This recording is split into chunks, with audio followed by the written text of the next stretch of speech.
Hello everyone, welcome to aims to crack again. आज हम discuss करेंगे lesson plan history, civics, geography, commerce, economics and accounts. आपको science, biology, EVS का lesson plan बताया था। आज हम डिस्कस करेंगे हिस्ट्री सिविक्स का जो एसएसटी का जो लेसन प्लान है और कॉमर्स, इकोनॉमिक्स, जो अकाउंट्स का आपकी है वो हेडिंग्स कैसे होती हैं बनता है। लेसन प्लान्स में, स्लाइटली थोड़ा सा डिफरेंस एसएसटी है, में, ज़्यादा डिफरेंस कॉमर्स नहीं में, है। इकोनॉमिक्स में, अकाउंट्स में, वो आपके 12 पार्ट्स में डिवाइडेड है। जो आपके साइंस साइड के बच्चे हैं, मैथ्स के जो बच्चे हैं उनमें 13 होती हैं। पहला है ब्लैक बोर्ड एंट्री। इसको आपको हेडिंग नहीं लिखनी है, मैं दोबारा बता रही हूँ। ब्लैक बोर्ड एंट्री इसकी हेडिंग नहीं पड़ती, इसके अंदर जो हेडिंग्स होती है वो आपको डालनी होती हैं। हिंदी इंग्लिश दोनों में ये वीडियो है। जिसको भी जो भी प्रॉब्लम होगी वो कमेंट सेक्शन में प्लीज मेंशन कर दीजिएगा कि हमें ये चीज समझ में नहीं आई। तो नेक्स्ट वीडियो में जो बनाऊंगी हिंदी और इंग्लिश लेसन प्लान का, उसमें वो डिस्कस कर लूंगी।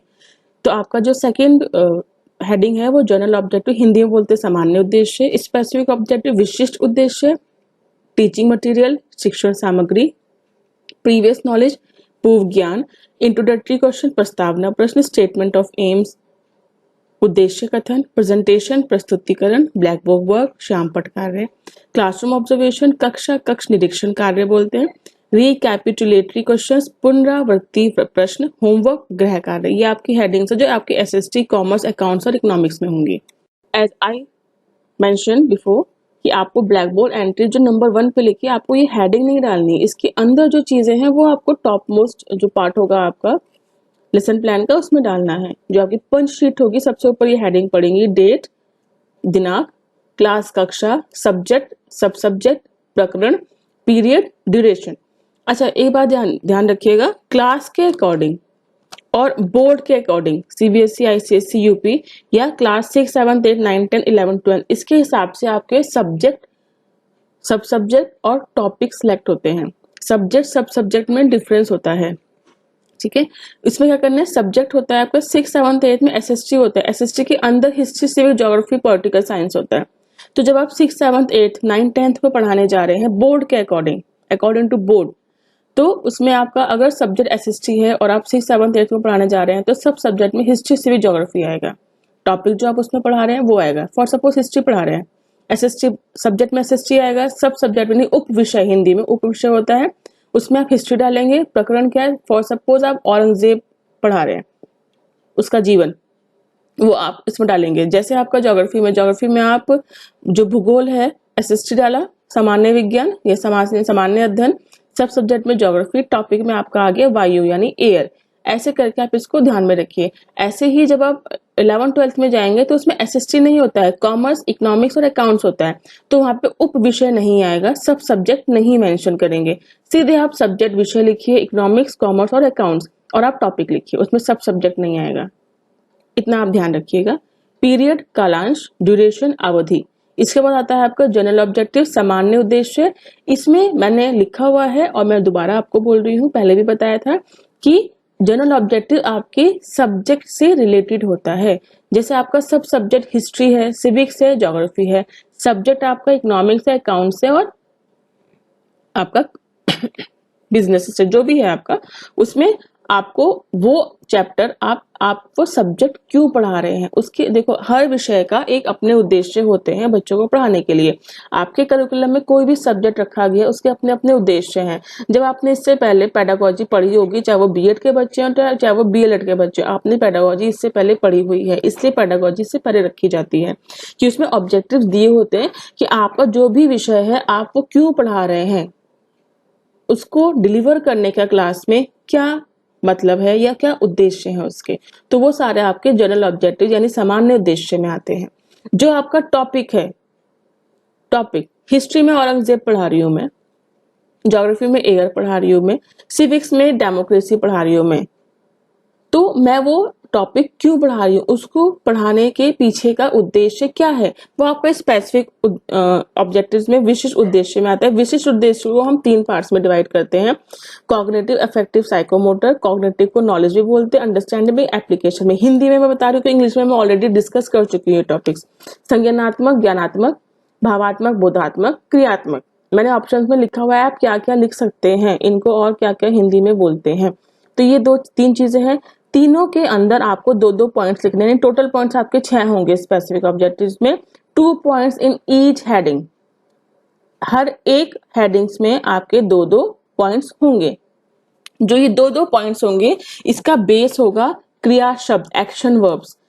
ब्लूम टैक्सोनॉमी में लेसन प्लान को पढ़ाने के तरीकों में एक कुछ शब्द दिए गए हैं, जैसे नॉलेज हो गया, अंडरस्टैंडिंग हो गया, एप्लीकेशन हो गया, संज्ञानात्मक, भावात्मक, क्रियात्मक, यानी ज्ञानात्मक, बोधात्मक और क्रियात्मक। इनमें कुछ क्रियाएं शब्द होती हैं जो जिनका प्रयोग आप करते हैं, जिससे समझ में आता है कि आप संज्ञानात्मक में क्या पढ़ाना चाह रहे हैं बच्चों को, भावात्मक में क्या पढ़ाना चाह रहे हैं, क्रियात्मक में आप बच्चों को क्या समझाना चाह रहे हैं। तो जो एक्शन वर्ब्स है वो मैंने यहाँ पे लिखा है, तो इसका स्क्रीनशॉट ले सकते हैं। इसके अलावा भी बहुत सारे, लेकिन जो बहुत इंपॉर्टेंट जो क्रियाएं शब्द हैं वो मैंने यहाँ पे उपयोग में लाया है। जैसे संज्ञानात्मक में स्मरण कर सकेंगे।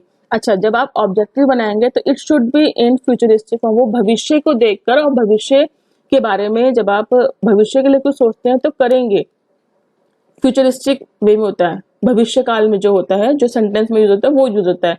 जैसे छात्र, जो भी आपका टॉपिक है वायु, वायु के बारे में स्मरण कर सकेंगे या वायु को परिभाषित कर सकेंगे, वायु के प्रकारों की या वायु के जो संरचना होती है उसकी सूची बना पाएंगे, घटकों की सूची बना पाएंगे, मैं आगे बताऊंगी आपको। सेकंड है भावात्मक, उसमें व्याख्या कर सकेंगे। बच्चा जब समझेगा तभी चीजों की व्याख्या कर पाएगा। संक्षेप में लिख सकेगा, यह बता सकेगा। संक्षिप्त व्याख्या कर पाएगा। वर्गीकरण या तुलना, जब बच्चा समझ लेता है तो ही ये सब चीजें उसके अंदर आती हैं, अडेप्ट करता है और वो करता है। क्रियात्मक में जैसे एयर है, वायु है, उसके घटकों को बनाकर दिखा सकेगा, दर्शा सकेगा, उपयोग में ला सकेगा अपने नैतिक जीवन में, उदाहरण देकर स्पष्ट कर पाएगा, मैथ्स में गणना कर पाएगा या हल कर पाएगा। ये आपके क्रिया शब्द हैं, आप इसको स्क्रीनशॉट ले लीजिएगा। हिंदी वाले बच्चों के लिए, इंग्लिश वाले बच्चों के लिए मैंने प्रीवियस लेसन प्लान में बता दिया है।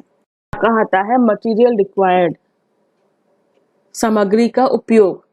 तो इसमें आपके जो एसएसटी है उसमें एक ही हेडिंग आती है, शिक्षण सामग्री, टीचिंग मटेरियल रिक्वायर्ड। इसमें आपका सब आता है chalk, duster, roller board, pointer, chart paper, real object etcetera. आप कक्षा में शिक्षण करते समय जो भी चीजों का प्रयोग कर रहे हैं उसमें आपका ये सब चीजें आएंगी, आप लिखेंगे। कुछ भी आप यूज कर रहे हैं, आप मॉडल लेकर आ रहे हैं, मॉडल लिख सकते हैं।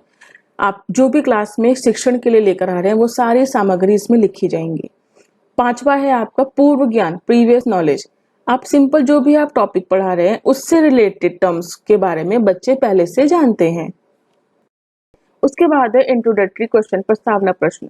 इसमें मैंने जो प्रीवियस क्लास ली है उसका इंग्लिश लिखा है, तो मोशन वगैरह जो है साइंस के हैं, मैंने उसको चेंज नहीं किया है। जो मेन चीजें हैं वो मैंने चेंज की हैं। जैसे हिंदी में आपको हेडिंग्स पता होने चाहिए, तो हिंदी में मैंने इसमें हेडिंग्स डाल दी हैं, तो कंफ्यूज बिल्कुल मत होइएगा। इसमें प्रस्तावना प्रश्न में हिंदी में हेडिंग्स है क्रम संख्या, छात्र, अध्यापक या अध्यापिका, जो भी आपका जेंडर है, गतिविधियां। ध्यान रखिएगा जो भी आप हेडिंग डालेंगे वो अपने हिसाब से डालेंगे। छात्र अध्यापक है तो अध्यापक, अध्यापिका है तो अध्यापिका। छात्र गतिविधियां। आपका जैसे कोई भी एसएसटी में टॉपिक है, आप उससे रिलेटेड 3 क्वेश्चन पूछेंगे, 2 क्वेश्चन के बच्चे आप आराम से उत्तर देंगे। जो तीसरा प्रश्न होगा वो रिलेटेड होगा आपके टॉपिक से, जो बच्चे आंसर नहीं दे पाएंगे। ये मैंने पहले भी समझा दिया है। उद्देश्य कथन आपको कैसे लिखना है, कोई भी आपका टॉपिक है उसकी डेफिनेशन लिखेंगे, उसके बारे में फिर आप उसका एक स्टेटमेंट पास करेंगे कि so students today we will study about motion. ये हिंदी साइंस का है। अगर आप औरंगजेब के बारे में पढ़ाना चाह रहे हैं तो students today we will study about Aurangzeb life history, या फिर या छात्रों आज हम औरंगजेब के बारे में कक्षा में अध्ययन करेंगे। हिंदी में ऐसे लिखेंगे। उसके बाद है आपका प्रस्तुतिकरण, प्रेजेंटेशन। इंग्लिश में एसएसटी में प्रेजेंटेशन, इसमें मैंने एसएसटी का कंटेंट लिया है। तो जो मैंने एसएसटी का कंटेंट लिया है वो है ज्योग्राफी का वायु, यानी ज्योग्राफी में एयर जिसे बोलते हैं। पहला जो टॉपिक है मेरा, शिक्षण बिंदु वायु, अर्थ और परिभाषा। इसमें मैंने अर्थ बताया वायु का, परिभाषा बताई है। उसके बाद जो सबसे ज्यादा इंपॉर्टेंट, देखिए जब आप एक्सप्लेन करेंगे, जब आप व्याख्या करेंगे कक्षा में, history, civic, geography, accounts, economics, इसके बारे में आप जब बताएंगे तो आप अपना माइंडसेट बना के चलिए, आपको कंटेंट को 3 पार्ट्स में या 3 भागों में कैसे विभाजित करना है, डिवाइड करना है। मैंने वायु को 3 पार्ट्स में डिवाइड कर लिया था पहले से ही। तो वायु का पहले मैं अर्थ बताऊंगी, परिभाषा बताऊंगी, इसमें क्या क्या चीजें होती है वो तो मैंने सब कुछ इसमें बता दिया है। आप चाहे तो इसको पढ़ सकते हैं, मैं इसे डिक्टेट नहीं करूंगी, टाइम ज़्यादा जाएगा। इसमें मैंने इनकी परिभाषा बताई है, क्या काम, थोड़े से इनको क्या काम करते हैं वो बताया है, थोड़ा सा जस्ट जीस्ट दिया है मैंने। उसके बाद वायु के घटक क्या क्या होते हैं मैंने वो बताया है, इसमें सब बता दिया। अब मैंने ये टॉपिक पढ़ा दिया छात्र गतिविधि, ये तो मेरी एक्टिविटी है, छात्र अध्यापक या अध्यापिका गतिविधियां। छात्र गतिविधियां क्या होंगी, छात्र ध्यान से सुनेंगे, ये छात्र ध्यान पूर्वक सुनेंगे। उसके बाद शिक्षण विधि या शिक्षण सहायक सामग्री, मैं इसमें व्याख्यान विधि कर रही हूँ और प्रस्तुतिकरण करूंगी। क्यों, मैं एक चार्ट पेपर बना के लेके जाऊंगी, उसमें मैं घटक बनाऊंगी, एक पाई चार्ट होता है, आप देखिए कैसे भी चार्ट पेपर बना सकते हैं। प्रस्तुतिकरण आप किसी भी प्रकार से कर सकते हैं, कोई फिक्स नहीं है। जो भी प्रस्तुतिकरण करेंगे वो अच्छा होना चाहिए ताकि आपकी टीचिंग इफेक्टिव वे में बच्चों तक जा सके, जो भी आप टॉपिक प्रकरण पढ़ा रहे हैं वो बच्चों को अच्छे से समझ में आ जाए, वो आप पे डिपेंड करता है। प्रस्तुतिकरण इसलिए क्योंकि मैं घटक को समझाने के लिए चार्ट पेपर का प्रयोग करूंगी, जो मैं कक्षा में जो हमारा ब्लैक बोर्ड होता है उसके लेफ्ट हैंड साइड में उसको पेस्ट करूंगी और अपने पॉइंटर के माध्यम से उससे समझाऊंगी। तो मेरा प्रस्तुतिकरण हो गया, मैं कुछ बना के लाई हूँ, मैं उसका प्रेजेंटेशन दे रही हूँ। व्याख्यान विधि, प्रेजेंटेशन देते हुए मैं बच्चों को समझा भी रही हूँ मौखिक रूप से और उसकी व्याख्या भी कर रही हूँ, मैं कुछ उदाहरण भी दूंगी। तो व्याख्यान विधि आपने माइक्रो टीचिंग में इससे पहले पढ़ी होगी कि क्या होता है। उसके बाद आपका जब ये टॉपिक खत्म हो गया है, जो कि आपका शिक्षण बिंदु खत्म हो गया है, एसएसटी में, कॉमर्स में, अकाउंट्स में, इकोनॉमिक्स में आप 3 प्रश्न पूछेंगे। पहला प्रश्न, दूसरा प्रश्न ऐसा होगा जो आप पहले बच्चों को पढ़ा चुके हैं। जैसे मैं अगर पूछती हूँ कि आपके वायुमंडल को परिभाषित करिए, वायुमंडल की परिभाषा क्या होती है, बच्चे ने बताया। दूसरा नंबर है कि जो वायुमंडल में घटक है जिसको हम नाइट्रोजन बोलते हैं उसका कितना प्रतिशत होता है, दूसरा क्वेश्चन हो गया क्योंकि मैं पढ़ा चुकी, बच्चे बता चुके। तीसरा क्वेश्चन होगा जो आप लेसन प्लान में दूसरा शिक्षण बिंदु पढ़ाने जाएंगे। ये इजीएस्ट वे है लेसन प्लान को बनाने का। बहुत सारे प्लान्स होते हैं लेकिन जो जहां जिस यूनिवर्सिटी में जो फॉलो होता है, मैं एलयू का बता रही हूँ तो ये वाला आपका एलयू से रिलेटेड है, लखनऊ से रिलेटेड है। तो तीसरा वाला आप वो बनाएंगे जो आप शिक्षण बिंदु पढ़ाने जा रहे हैं। अच्छा, आप बिल्कुल लास्ट में जाइए, जो आपकी हेडिंग है श्याम पट कार्य। श्याम पट कार्य में आप उतना ही लिखेंगे जितना आपको जरूरत है, पूरा एक्सप्लेन नहीं करेंगे, सिर्फ जो महत्वपूर्ण बिंदु हैं आप उसको ब्लैक बोर्ड पे रखेंगे, नोट डाउन करेंगे। प्रस्तुतिकरण कर रहे हैं तो जैसे अगर आप प्रस्तुतिकरण कर रहे हैं थोड़ा सा पार्ट आप ब्लैक बोर्ड पर भी लिखेंगे। है मेरा वायुमंडल की मुख्य परतें, परतों के बारे में मैंने बताया बच्चों को। इससे पहले जो टॉपिक खत्म होगा मेरा तीसरा क्वेश्चन होगा, तो बच्चों वायुमंडल की कितने परतें होती हैं, बच्चे नहीं बता पाएंगे, बता भी दिया तो आप उसको रिमोट कर दीजिए और इसके बारे में आप क्या क्या जानते हैं। तो आपका दूसरा मुख्य बिंदु है वायुमंडल की मुख्य परतें। आप इसकी हेडिंग भी ब्लैक बोर्ड पे, ब्लैक बोर्ड को जो श्याम पट उसको 3 पार्ट्स में डिवाइड कर लीजिएगा। पहला हो गया मेरा वायु, जिसमें मैंने अर्थ और परिभाषा बताई है और घटक बताए हैं। दूसरा हो गया वायुमंडल की मुख्य परतें, आप ब्लैक बोर्ड के बिल्कुल सेंटर पे ये वाली हेडिंग डालेंगे, इसको एक्सप्लेन करेंगे। एसएसटी में पूरे ब्लैक बोर्ड जो होता है श्याम पट पे आपके तीनों बिंदु जो शिक्षण बिंदु उसके महत्वपूर्ण बिंदु होने चाहिए, लास्ट में बच्चे वो नोट डाउन करेंगे अपनी पुस्तक में, ठीक है। उसके बाद छात्र ध्यान पूर्वक सुनेंगे, वही प्रक्रिया है। मैंने दोबारा से दूसरे शिक्षण बिंदु पर 3 प्रश्न करे हैं। तीसरा प्रश्न मेरा किससे संबंधित होगा, वायु के महत्वपूर्ण कार्य एवं गुण। तो मैं तीसरा क्वेश्चन क्या होगा, तो बच्चों वायु के गुण क्या होते हैं या वायु के कार्य क्या होते हैं, बच्चे नहीं बता पाएंगे, आप एक्सप्लेन करेंगे। तो तीसरा पॉइंट मेरा ये हो गया। मैंने बहुत हेडिंग डाली है, आप इसको एक्सप्लेन भी करेंगे, नहीं तो अदरवाइज वो पेज बड़ा होगा मेरा तो फायदा नहीं है, आप इसको एक्सप्लेन करिएगा। तीसरे में भी मैं क्वेश्चन पूछूंगी, प्रश्न पूछूंगी, साइंस, मैथ्स में, बायोलॉजी में। तीसरा जो शिक्षण बिंदु होता है उसके बाद हम प्रश्न नहीं पूछते, क्योंकि उसके बाद हम कॉम्प्रिहेंसिव यानी बोधात्मक प्रश्न पूछते हैं साइंस बायोलॉजी में, लेकिन हम एसएसटी में और कॉमर्स में ये नहीं होता है। तीसरे शिक्षण बिंदु में आप प्रश्न पूछेंगे और तीनों क्वेश्चन के आंसर बच्चे देंगे, क्योंकि नेक्स्ट टॉपिक है ही नहीं। अगर नेक्स्ट टॉपिक होता, शिक्षण बिंदु होता, तो आप तीसरे क्वेश्चन में बच्चा आंसर नहीं देगा, लेकिन हम तीसरा प्रश्न पूछ शिक्षण बिंदु पढ़ा ही नहीं रहे हैं तो इन तीनों के आंसर बच्चे देंगे। आई होप इतना आपको समझ में आ गया होगा, क्योंकि इसके बाद शिक्षण बिंदु नहीं है। कॉम्प्रिहेंसिव क्वेश्चंस होते हैं ब्लैक बोर्ड राइटिंग श्याम पट कार्य से पहले। लेकिन यहाँ पर आपका कॉम्प्रिहेंसिव पोर्शन नहीं है। ध्यान रखिएगा, एसएसटी में और कॉमर्स में, बिजनेस में, इकोनॉमिक्स में बोधात्मक प्रश्न लास्ट में शामपट कार्य से पहले नहीं होते हैं। टॉपिक के बाद पूछेंगे, उसको आप टॉपिक को वहीं क्लोज कर देंगे। उसके बाद शामपट कार्य में हेडिंग हुई है, यहाँ पर सब टॉपिक भी आएगा, ध्यान रखिएगा। उसके बाद जो भी आप पढ़ा रहे हैं, जैसे मैंने वायु का अर्थ परिभाषा पढ़ाई है, वायुमंडल की मुख्य परतें पढ़ाई हैं, वायु के महत्वपूर्ण कार्य गुण पढ़ाए हैं, तो तीनों टॉपिक मेरे यहाँ पर 3 सेक्शंस में बट जाएंगे और वो मेरा ब्लैक बोर्ड पे लिखा रहेगा, बच्चे इसे नोट डाउन। क्लासरूम ऑब्जर्वेशन, कक्ष निरीक्षण कार्य। अब जो आपने ब्लैक बोर्ड पे एसएसटी कॉमर्स का जो भी तीनों पॉइंट्स इंगित किए हैं, बच्चे आप सीधे बोलेंगे हिंदी में, तो छात्रों शामपट कार्य को अपनी उत्तर पुस्तिका में लिखिए, ठीक है, और आप निरीक्षण करेंगे। उसके बाद आता है पुनरावृत्ति प्रश्न, रिकैपिचुलेटरी क्वेश्चन।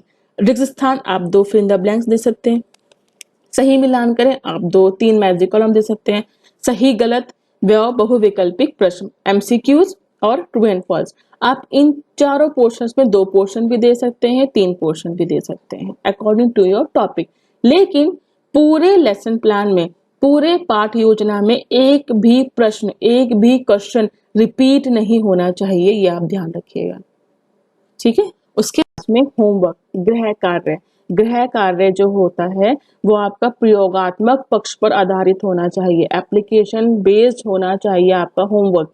मैंने अगर एयर पढ़ाया है बच्चों को, तो आप बच्चों को बता के लाइए या बच्चों को बोलिए कि बेटा आपके आसपास जितनी भी चीजें हैं उसमें एयर से संबंधित या फिर जो भी गुण आपको दिखाई दे रहे हैं एयर से संबंधित, या एयर जहां जहां वायु जहां जहां प्रयोग में लाई जा रही है उसकी एक लिस्ट बना के लाइए। तो बच्चे बना के लाएं कि वायु कहाँ कहाँ प्रयोग में लाई जा रही है दिनचर्या में।